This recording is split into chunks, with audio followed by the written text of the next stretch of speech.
어제부터 잠언에 나타난 언어 시리즈, 잠언이 언어에 대해서 언어 사용을 어떻게 하라고 말씀하고 있는가를 공부하고 있습니다. 이 공부하는 이 내용 중에 이제 이 말은 꼭 저 사람이 들어야 되겠다, 완전히 저 사람을 위한 말씀이네, 이렇게만 생각하시면 안 됩니다. 예? 우리 모두에게 사용되는 말씀입니다. 아멘. 아멘. 우리 막 상대방에게 적용되는 말씀이라고 막 아멘 아멘 아멘 아멘 하지 마시고, 예? 자네한테 하는 말이야, 이렇게도 하지 마시고,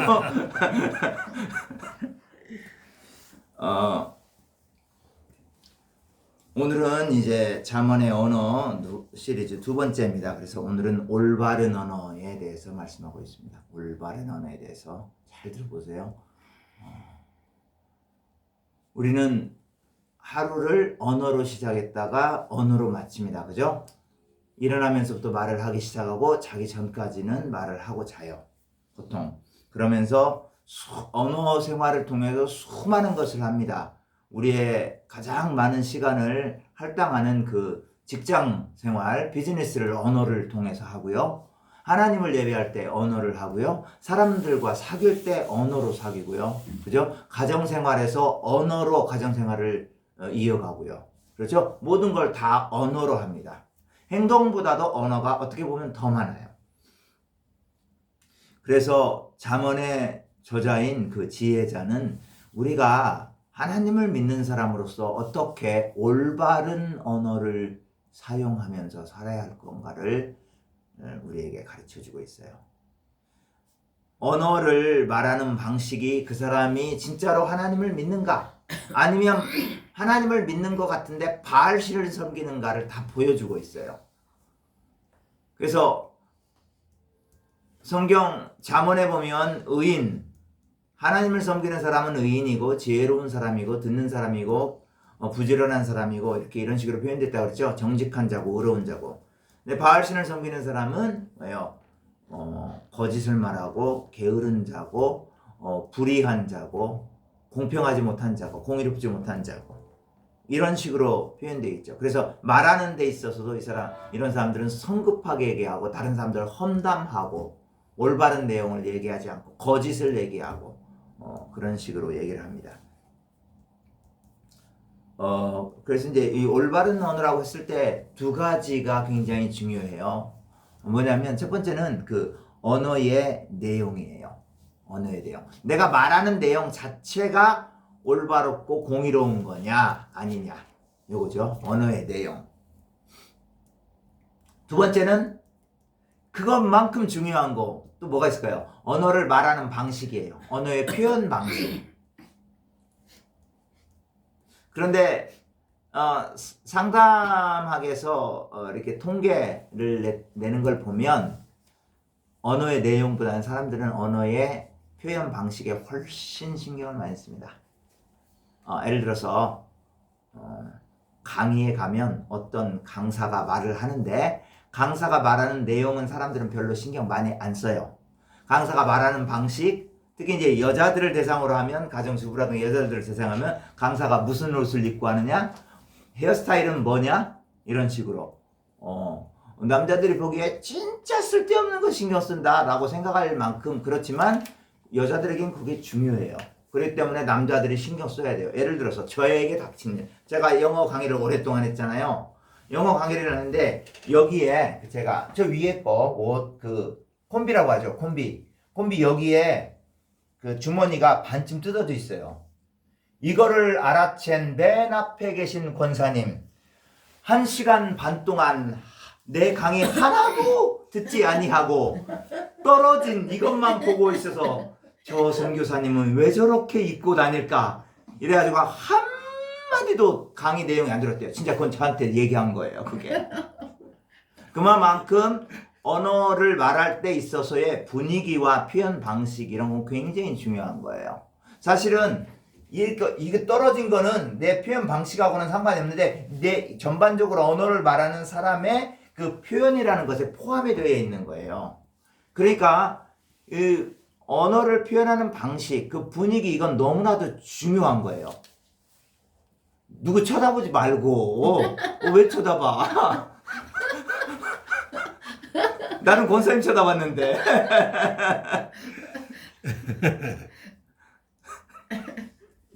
내가 그랬잖아요. 앞에 두 분한테 드릴 말이 다 있다고. 여기 다 나온다고. 이따가 적절한 언어도 또 나와요. 그래서요, 그 언어 표현을 할 때 항상 신중한 방식으로 해야 되고요. 절제된 방식으로 해야 되고요. 상황에 맞게 해야 되고요.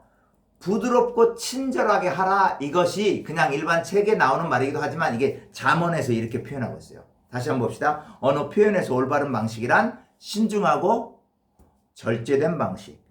그리고 상황에 맞는 방식. 꼭 어떤 사람들 상황에 반대로 하는 사람 있잖아요. 그런 사람 얄밉잖아요. 그죠?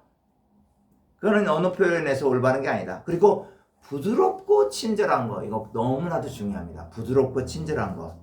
우리가 배워야 되는 거예요. 배워야 돼. 저부터 배워야 돼요. 저부터 배워야 되고 많이들 알 거예요. 나도 이거 많이 배워야 되겠구나 이런 것들. 그 다음에 언어 내용에 있어서 올바르다는 건 뭐냐면 지혜로운 언어예요. 지혜로운 언어. 잠언은 지혜에 대해서 말하고 있잖아요. 그죠? 지혜이신 하나님. 그래서 하나님이 사용하는 언어의 방식으로 사용하는 거죠. 이게 지혜로운 언어. 그 다음에 의로운 언어. 의롭게 사용해야 돼요. 그리고 의로운 내용을 담아야 돼요. 내가 말하는 것 자체가. 그리고 정직하고 신뢰에 찬 언어. 굉장히 중요한 거예요.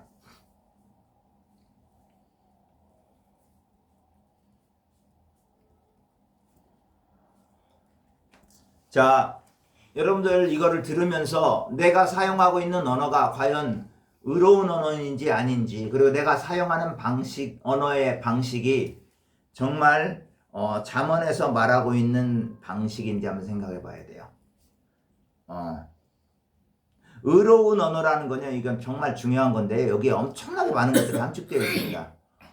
의로운 언어라는 건 뭐냐면 의로우신, 의이신 예수 그리스도를 드러내는 언어예요.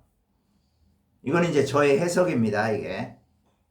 예를 들어서요, 보세요. 잘 들어보세요. 저를 한번 주목해 보세요. 언어를 얘기하는데, 언어에서 내 자신이 드러나잖아요? 내 자신이 드러나면 그건 언어는 아니에요. 그거는. 하나님이 기뻐하지 않아요.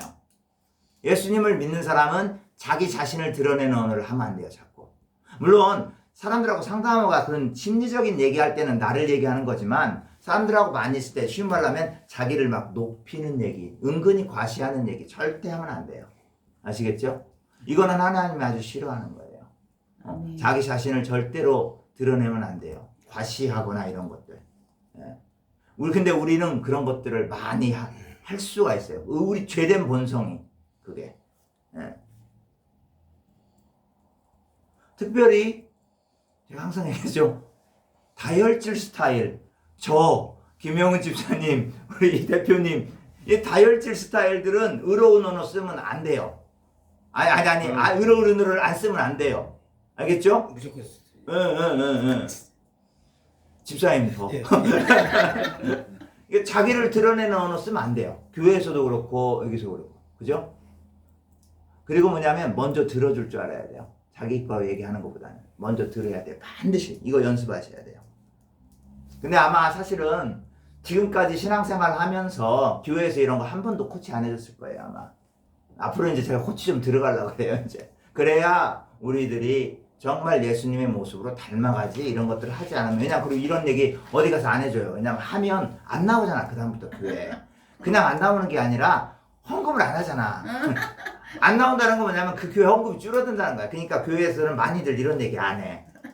진짜로 우리나라 구조가 이렇게 되어 있어요. 안타까운 현실이에요.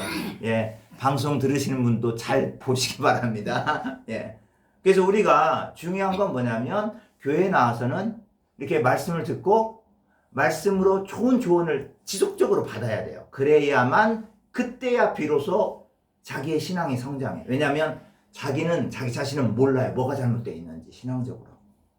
자기 자신이 뭐가 잘못되어 있는지 모르기 때문에 지속적으로 예수를 믿지만 그냥 그 방식으로 그대로 해요. 그럼 그쪽 분야가 더 강화된단 말이에요. 근데 이런 것들을 우리가 다시 말씀을 한번 보는 거죠. 이번에 저희가 잠언을 계속 공부하고 있었어요. 잠언의 경제관에 대해서 우리가 다 끝냈고요. 어제부터 드디어 이제 잠언의 언어관, 언어에 대해서 공부를 하고 있어요. 그래서 근데 경제도 너무 중요하죠? 언어도 너무너무 중요해요. 경제도 굉장히 많이 나와 있어요. 잠언에. 그런데 언어에 대해서는 훨씬 더 많이 나와 있어요.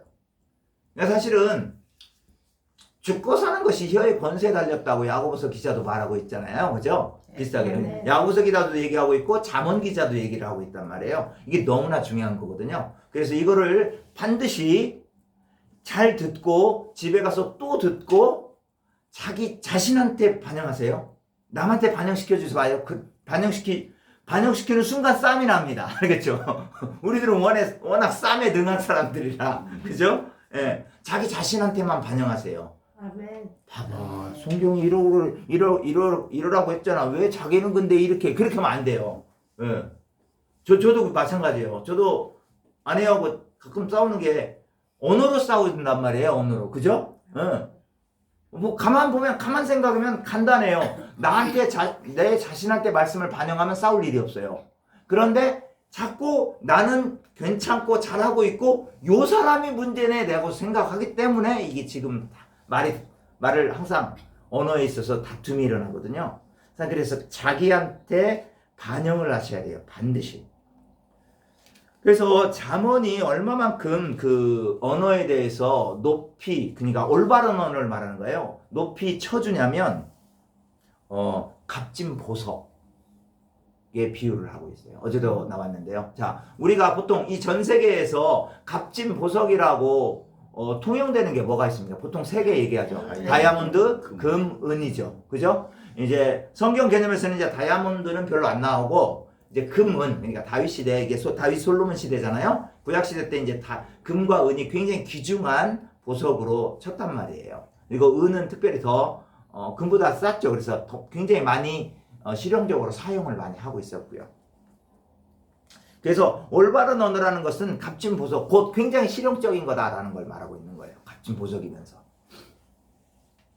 그래서 우리가 오늘 아까 읽었죠. 10장 20절에 의인의 혀는, 다시 한번 읽겠습니다. 시작. 의인의 혀는 수는과 같거니와 악인의 마음은 가치가 적으니라. 자, 의인의 혀는 뭐와 같다? 수는과 같다.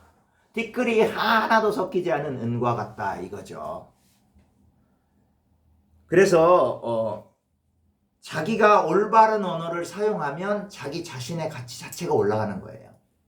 그리고 하나님께서 하나님을 믿는 이스라엘 백성들, 그리고 예수 그리스도를 믿는 전 세계 교인들은 특별히 이 의로운 언어를 사용함을 통해서 자신들이 마치 정금과 같은 사람들임을 드러내야 된다는 거예요. 아멘. 네. 그리고 20장 15절은 또 뭐라고 했는데 한번 가볼까요? 20장 15절.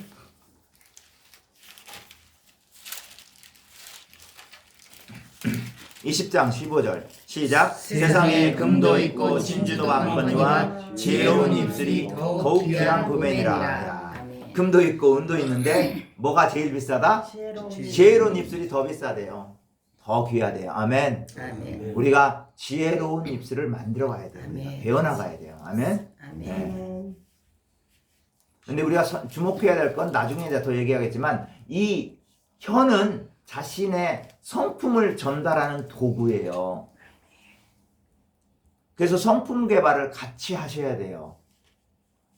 성품 개발을 뭐와 함께? 혀와 함께, 언어 생활과 함께 해야 돼요. 이거 저한테 해주는 말이에요. 저한테 해주는 말, 가장 급선무로는. 어제도 그 얘기 많이 했는데 가장 저한테 먼저 얘기하는 거예요. 가장 저한테.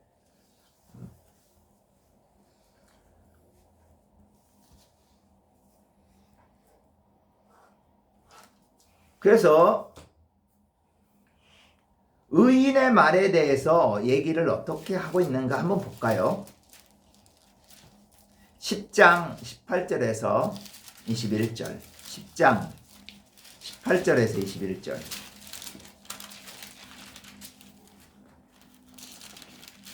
잠언 10장 18절에서 21절 시작. 미움을 감추는 자는 거짓된 입술을 가진 자요 중상하는 자는 미련한 자이라. 말이 많으면 허물을 면하기 어려우나 그 입술을 제어하는 자는 지혜가 있느니라. 의인의 혀는 수능과 같거니와 악인의 마음은 가치가 적으니라. 의인의 입술은 여러 사람을 교육하나 미련한 자는 지식이 없어 죽느니라. 그렇죠. 의인의 말이라는 것은 이제 18절을 이제 반대로 이 18절에서 21장을 문맥상 볼 때 의인의 말은 어떤 말이냐면 거짓되지 아니한 말입니다. 참된 말인 거죠. 참된 말. 자, 이걸 봐야 돼요. 또 이 잠언의 상황, 그 나라 전체의 상황을 봐야 돼요. 팔레스타인의 가나안 땅, 팔레스타인 사람들의 주변에 둘러싸여 사는 이스라엘 사람들이죠. 팔레스타인 사람들은 뭐를 믿어요? 가나안 사람들은 바알과 아세라를 믿죠. 그러니까 거짓 신들은 전부 다 거짓으로 시작되어서 거짓으로 끝나요. 그러니까 살아가는 삶의 방식이 뭐냐면 거짓이에요. 거짓. 다른 사람들에게 거짓말을 해서 소위 우리말로 등쳐먹는 거 이런 게 많은 거죠. 거짓이에요. 처음부터 끝까지. 거짓. 그리고 의인은 뭐냐면 험담을 하지 않아요. 중상하지 않는 거예요. 여기다 하면 중상하는 말. 그러니까 이거는 어리석은 자가 중상을 하는 거죠. 예, 지혜가 없는 자, 어리석은 자. 그러니까 바알과 아세라 신을 섬기는 사람들은 항상 하는 게 뭐냐면 모여서 남들 욕하는 거예요. 그런데 문제는 대한민국의 수많은 교회에서 모여서 남들 욕을 너무 많이 해요. 그렇죠? 사실이잖아요. 그죠? 우리가 회개해야 돼요. 정말 끊임없이 혀에 대해서 회개해야 돼요. 오늘 회개했다고 내일 안 나오는 거 아니고 또 나올 수도 있어요. 그러니까 항상 생각하고 말해야 돼요. 아, 내가 지금 남을 욕하고 있는가? 헐뜯고 있는가? 특별히 여자분들 더더군다나. 이거는 바울도 과부 명부에서 재해버리라라고 말하는 사람들이 있어요. 돌아다니면서 험담하고 다니는 아줌마들, 할머니들은 재해버리라고 그랬어요. 과부에서. 왜냐면 그 당시부터, 그 이전부터 그럴 거예요. 여자들이 원래 말이 더 많게 되어 있잖아요. 남자들보다. 그죠? 말을 많이 하다 보면 허물이 많아지죠. 그죠? 그리고 남들을 한 번씩 이렇게 비방을 해줘야 재밌잖아. 그죠? 한 번씩 욕을 해야 재밌잖아요. 그잖아요. 그러다 보면 계속 욕하게 돼요. 그럼 굉장히 행복함에 젖어서 이제 얘기할 때쯤 돌아가죠. 그리고 집에 가서 자기 전에 생각해보면, 아, 내가 죄인이었구나라는 걸 깨닫는 거죠. 예. 정말 조심하셔야 돼요. 이거 정말 조심해야 돼요. 이거는. 우리가 너무나 많이 쉽게 범할 수 있는 죄란 말이에요. 험담하지 않는 거. 해보세요. 그 다음에, 입술을 제어하는 자가 지혜가 있다 그랬죠. 근데 지혜롭지 못한 자는 뭐냐? 말이 많아요. 말이 많아. 말이 너무 많아가지고, 말이 많다 보면, 이런 말 저런 말 하다 보니까, 내 친구가 이 말 나한테 하지 말라고 그랬네. 너만 알고 있어. 이게 그잖아요. 여자들은 막 10명 모이면, 이게 가지고 너만 알고 있어. 그냥 다 보니까 다 너만 알고 있어를 다 했어. 모두 다 알고 있어. 오, 죄인들이요. 그죠? 이런 거 하지 말아야 돼요. 이거는 무슨 방식이다? 바알과 아세라를 섬기는 삶의 방식이에요. 사탄을 숭배하는 방식이에요. 예수님이 사탄에 대해서 뭐라고 합니까? 거짓의 아비라고 그랬어요. 거짓의 아비의 행동을 따라가면 안 돼요, 우리들은. 아시겠죠? 그래서 우리들은 이게 지금 의인이 하지 않는 거고 또 반대로 악인의 특성이거든요. 악인의 언어의 특성. 그리고 말을 할 때 어떻게 해야 할 것인가? 이제 사실은 자세하게 더 이제 내일 모레 이렇게 얘기할 건데요. 말할 때 유순하게 하라고 그랬어요. 유순하게 방식을. 자, 15장 1절 볼까요? 15장 1절. 15장 1절 시작. 유순한 대답은 분노를 쉬게 하여도 과격한 말은 노를 격동하느니라. 그렇죠. 이게 이제 말을 막 하게 되면 화가 안 나더라도 화가 더 나는 걸 여러분들 느끼시죠? 저도 그랬고요. 그죠? 그리고 이제 그게 상호작용인 것 같아요. 화가 나면 막 말이 격하게 나오기도 하고 격한 말을 하다 보면 화가 나기도 하고. 그렇죠? 이게 상호작용이에요. 그래서 항상 조심해야 돼요. 이렇게 마음이 격분돼 있을 때는 그냥 입을 확 닫는 게 제일 좋아요. 침묵. 아멘. 이게 잠언에서도 침묵에 대해서 얘기하고 있어요. 내일 모레 이렇게 가면 나올 거예요. 굉장히 지혜로운 방법이에요. 그게. 상담학자들도 심리학자들도 이렇게 얘기하더라고요. 굉장히 분노해 있을 때는 침묵하라. 침묵하는 방법은 그 자리에서는 있기가 힘들어요. 침묵을. 그러니까 떨어져 있어서. 나를 화나게 하는 것으로부터 혹은 화나게 하는 사람으로부터 떨어져 좀 있으면 이게 조금 약간 너무나 그 자리에 있으면 너무나 격분해가지고 거기에 몰입되어 있어요. 함몰되어 있어요. 그렇기 때문에 그 자리를 조금 떠나는 거예요. 떠나서 침묵하는 거죠. 자기를 다시 한번 관찰해 보는 거고요. 그 잠언에서 우리들에게 그 지혜자가 얘기해 주고 있는 거잖아요. 삶을 잘 관찰하는 자세로 사는 거. 그죠? 개미에게 가서 잘 관찰해보고 배워라 그러죠. 내가 왜 이렇게 격분했을까? 내가 뭐 때문에 이렇게 화가 날까? 잘 한번 관찰해보는 거예요. 입 다물고 있으면서. 그걸 말하고 있는 거예요. 그래서 유순한 대답은 분노를 쉬게 한다. 그죠? 대답을 할 때도 유순하게 해라. 그죠? 과격한 말은 뭐예요? 너를 더 격동시켜요. 아주 화가 난 대답을 하면 더 화가 증가가 되는 거죠. 줄어드는 게 아니라. 16장 14절도 한번 볼까요? 16장 14절. 시작. 왕의 진노는 죽음의 사자들과 같아도 지혜로운 사람은 그것을 쉬게 하리라. 왕이 진노하면 이건 16장 14절입니다. 왕이 진노하면 이거 명령 내리면 곧바로 직결처형인 경우가 많죠. 사실 그런 경우 많이 있었습니다. 구약시대 때. 실제적으로 고대 왕국에서, 고대 근동에서. 말 한마디로. 그잖아요. 느부갓네살이 자기 꿈 못 맞추면 다 죽여버리겠다. 그죠? 그러잖아요. 그 2번씩이나 그래요. 그 다니엘과 세 친구도 죽을 뻔했잖아요. 마음대로 갑니다. 그런데 오히려 지혜로운 사람은 그 격노를 그치게 하는 거예요. 예. 우리 이제 이거 좀 사실 이제 부부싸움이 나는 경우가 뭐냐면 많은 경우 여러분들이 더 잘 알고 있지만 뭔가가 나를 화나게 했어요. 화나게 하면 화가 나잖아요. 그러면서 언어로 뱉어. 그러면서 화가 더 증폭이 돼. 내 옆에서 듣고 있는 주로 이제 여자분들이 이제 그거를 심판관 역할을 해주잖아. 자기 이래서 그런 것 같아. 이게 맞긴 맞아. 여자 입장에서는. 근데 듣는 사람은 더 열받지. 아시겠죠? 권사님, 그러니까 잘 이해를 하셔야 돼. 그럴 때는 얘기하면 안 돼. 그거는 지혜로운 방법이 아닌 거예요. 이게 내가, 저렇게 하면 지금은 지혜롭게 어떻게 해야 잘하는가 이렇게 말하는 건 그건 지혜로운 방법이 아니라는 거예요. 이해가죠? 자기가 지혜를 가지고 있어도 지금은 그 지혜를 발휘할 시간이 아니다. 조금 이따 나오는데 뭐냐면 지혜는 언제 드러나면 경우에 합당한 말이 아로새긴 은쟁반에 금상하라고 그랬어요. 자, 격동한 사람이 잘 알아들을 수 있을 만큼 합당한 시간에 합당한 방법으로 하는 게 그게 지혜로운 거예요. 그죠? 근데 대부분은 우리는 그걸 몰라요. 모르기 때문에 싸우는 거예요. 모르기 때문에 싸움이 더 커지는 거예요. 예, 많은 경우 그래요. 사실 저희 부부도 그래요. 사실 그런 경우 많아요. 예, 많은 부부들. 그래서 이걸 잘 아셔야 돼요. 그럴 때는 함구하고 있는 게 제일 좋은 방법이에요. 그리고 조금 더 좋은 방법은 있어요. 여보. 그냥 화난 사람에 대해서 화 자체는 안 좋은 거잖아요. 근데 화난 거에 대해서 오히려 동조해줘요. 여보 이래서 화났겠다. 나 같아도 화났겠네. 속으로는 그렇게 아니더라도 그렇게라도 얘기를 해줘요. 얘기를 해주면 나를 동조해주네. 그러면은 화난 사람이 화가 식어요. 조금. 근데 화난 사람 앞에서 재판관 역할 하잖아요. 자기는 이게 잘못인 것 같아. 내가 보기엔. 이러잖아요. 그럼 더 열받습니다. 알겠죠? 대한민국의 크리스찬 부부들이요. 이거 잘 들으시기 바랍니다. 저를 포함해서. 예. 이거를 알면 조금 우리가 부부 충돌을 막을 수가 있어요. 부부 충돌뿐만 아니라 사실은 친구들 간에도 충돌하잖아요. 그죠? 아니면 충돌은 어느 곳에나 있어요.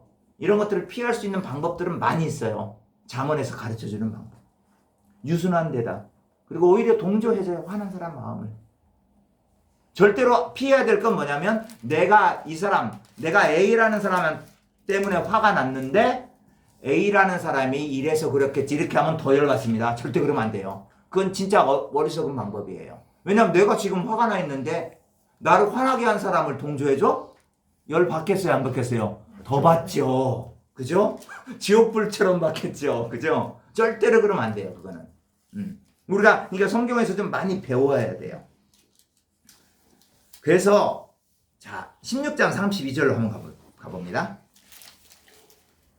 좋은 방법 중에 한 가지가 뭐냐면 16장 32절 시작. 노하기를 더디하는 자는 용사보다 낫고 자기 마음을 다스리는 자는 성을 빼앗는 자보다 나으니라. 사실은 이거는 이제 제가 분노에 대해서 얘기할 때 잠언이 또 분노, 감정에 대해서 또 얘기를 하고 있거든요. 언어에서 조금 더 들어가서 이때 말씀드리려고 했는데 이게 연관이 되기 때문에 보세요. 노하기를 더디하는 사람이 장군 1000명 을 한 번에 때려잡을 수 있는 용사보다도 더 훨씬 훌륭한 사람이라고 얘기하고 있는 거예요. 그만큼 무슨 말일까요? 이 말을 분노를 다스리는 수 있는 사람이 그만큼 능력이 탁월한 사람이다. 훨씬 더 가치가 있는 사람이라는 걸 말해주고 있는 거잖아요. 그죠? 노하기를 더디하는 자. 저도 이제 제 경험에서 제가 느끼는 게 뭐냐면 한번 화를 내기 시작하면 자꾸 이게 화를 내는 것도 실력이 늘어. 그래갖고 더 잘 내게 돼 있어요. 그러니까 화를 내는 실력이 들어가지고 예전에는 엄청 화가 났을 때 화를 내는데 요즘은 내가 다 나와버렸는데 요즘은이라고 하네. 그냥 조그마한 거 가지고도 화를 낼 수가 있단 말이에요. 화를 내는 거. 그러죠? 우리 그런 거 느낄 때 있죠. 내가 예전에 이런 거 안 것 같은데 요즘 왜 이렇게 조그마한 것만 가지고도 화를 내지? 이렇게 느낄 때가 있어요. 왜냐하면 그거는 모르게 자기도 모르게 표현을 안 한 사람은 현명한 사람이고요. 자기 안에서 그게 좀 이렇게 연습된 거예요. 모르게, 자기도 모르게. 예. 그래서 그럴 때는 노하기를 더디하는 자. 더디하려면 어떻게 되겠어요? 함구하는 거죠. 침묵하는 거. 예.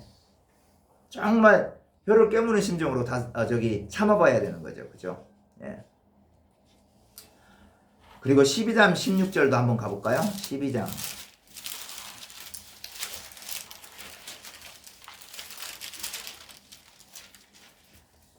시작. 미련한 자는 당장 분노를 나타내거니와 슬기로운 자는 수욕을 참느니라. 그렇죠. 저는 이 말 듣고 이게 정말 나한테 해주는 말이구나. 그냥 이거를 어쩜 하나님이 이렇게 내 마음을 잘 아실까? 왜냐면요, 저 자신이 그렇게 느꼈고요.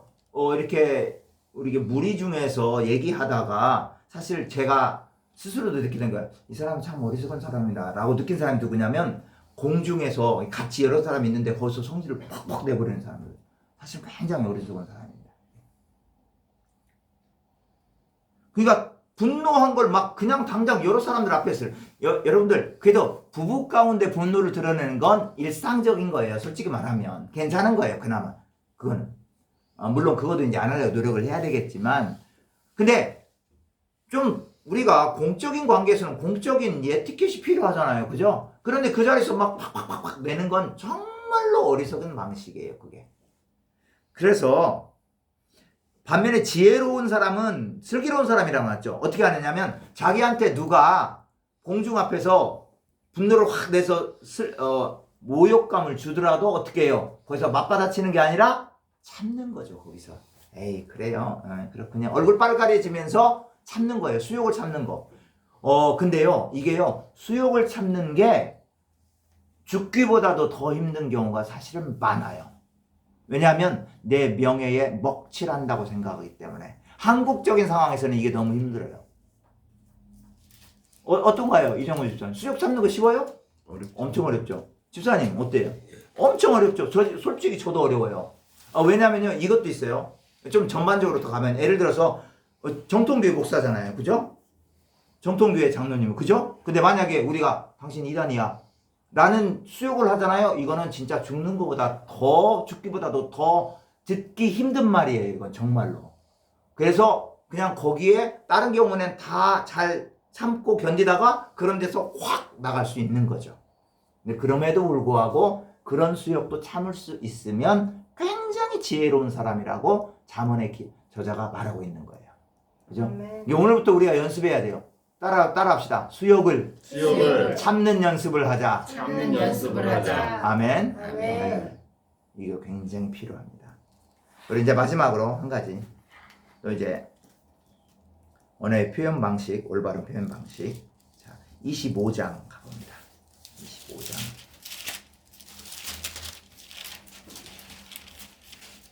25장 11절 시작. 경우에 합당한 말은 아로 새긴 은쟁반의 금사관이라. 자, 생각해보세요. 은쟁반 비싸겠죠? 금사과 더 비싸겠죠? 너무나 귀중한 거죠? 경우에 합당한 말을 해주는 거예요. 그러니까 지혜로운 사람은 아무 때나 의로운 말이라고 막 아무 때나 하는 게 아니라 뭐냐면 이 사람이 들을 사람이 혹은 분노한 사람이 받아들일 수 있을 때 아주 적절하게 적절한 방식을 사용해서 그 사람을 좀 감정적으로 동조를 해주면서 이렇게 말한다는 거죠. 우리 모두가 이런 부분에서 많이 부족합니다. 그래서 이 부분에서 참 많이 배워야 돼요. 안타깝게도 자면에서 이런 걸 어떻게 훈련하라 이런 것까지 나오면 좋겠지만 이런 방법은 안 나와요. 그러나 다만 한 가지 예를 주는 게 이렇게 쉽게 다른 사람에 대해서 다른 사람이 화가 나고 이렇게 할 때 나도 감정적으로 휩쓸리기 쉽잖아요. 그럴 때는 아까도 얘기했지만 침묵해보는 거. 나는 수욕을 참고 침묵해보는 거예요. 그때 그런 것들 연습해 나갈 때 우리가 참는 것도 실력이 성장하고요. 언어의 올바른 의로움 그리고 언어의 표현 방식에 있어서도 우리가 성장해 나가는 거예요. 그래서 지금 오늘 저 아침에 이렇게 에베소서 빌립보서 읽고 있는데요. 언어에 대해서 엄청나게 많이 나와요. 언어에 대해서 잘 참고 견디라고. 왜냐하면 바울이 목회한 교인들이 다 누구예요? 바알 신, 아에셀라 신과 같은 그러니까 그런 신, 아프로디테 막 이런 신 뭐 입고 사는 사람들이었잖아요. 그죠? 그 에베소에는 가장 유명한 신이 아데미 여신이라고 그랬잖아요. 그게 이제 말하자면 가나안식으로 말하면 그게 아세라예요. 예, 아세라. 가슴이 8개 달린. 그러니까 거짓 신을 믿고 사니까 그러니까 거짓말하고 분노하고 함부로 말하는 게 삶의 방식이란 말이에요. 그죠? 그러니까 바울도 이런 사람들한테 자꾸 언어에 대해서 절제하고 좀 사는 사람들 좀 받아줘라 이렇게 얘기를 계속적으로 말하고 있는 거거든요. 그래서 우리가 말을 할 때 항상 누군가에게 합당한 방식으로 적절한 때인가 아닌가를 파악을 해야 돼요. 항상. 예. 뭐냐면요. 이거 또 강조를 하자면 내가 의로움, 성경에서 의로움 이걸 정했어. 이게. 그러면 이것이 지금 합당한가 아닌가를 바라볼 줄 아는 지혜가 있어야 돼요. 왜냐하면 잠언이나 전도서에서는 그걸 얘기했어요. 만사의 기한이 있다고 그랬어요. 어떤 때는 옳은 때인데 어떨 때는 또 이걸 하는 게 옳지 않은 때가 있어요. 이해가죠? 그래서 그걸 적절하게 그래서 우리가 기도할 때도 주님 제가 합당한 말을 하도록 지혜를 주옵소서. 다른 사람들에게 대답할 때 아주 가장 합당한 가장 아름다운 언어로 현명하게 대답할 수 있는 유순하고 친절한 말로 대답할 수 있는 지혜를 허락하여 주옵소서. 이렇게 기도하셔야 돼요. 참 잠언에 언어에 대해서 참 여러 가지가 많이 나오죠. 그래서 이 말씀 항상 우리가